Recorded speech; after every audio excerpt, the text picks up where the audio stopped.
पुराने ज़माने की बात है, यमन का एक बादशाह इंतकाल कर गया। उस वक्त यह दस्तूर था कि अगला मुस्तकिल बादशाह मुंतखब करने से पहले 3 दिन के लिए किसी आम आदमी को तख्त पर बिठाया जाता ताकि वो अवामी मसाइल हल करे और सल्तनत का इंतज़ाम देखे। एक दिन महल के दरवाजे पर मुनादी हुई, आज हम शहर के बाजार से एक आम शख्स को चुनेंगे जो 3 दिन के लिए बादशाह बनेगा।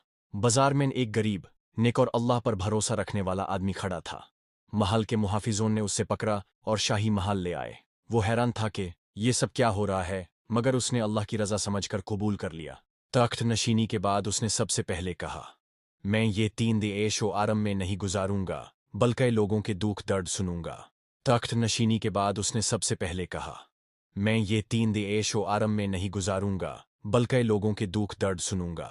वो रोज़ा अदालत लगाता, गरीबों की फरियाद सुनता, मजलूमों को इंसाफ दिलाता और यतीमों की किफ़ालत करता। दूसरे दिन एक बुजुर्ग आलिम उसके पास आए और कहा, बादशाह सलामत, 3 दिन बाद आपको ये ओहदा छोड़ना होगा, इसलिए दुनिया का माल जमा करने के बजाय आखिरत के लिए कुछ कर जाएं।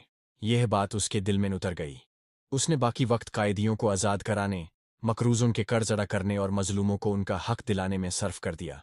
तीसरे दिन जब तख्त से उतारने का वक्त आया तो वो मुस्कुराया और कहा, ये 3 दिन तो गुजर गए, असल बादशाही तो कब्र के बाद शुरू होगी और वहां की तैयारी ज़रूरी है।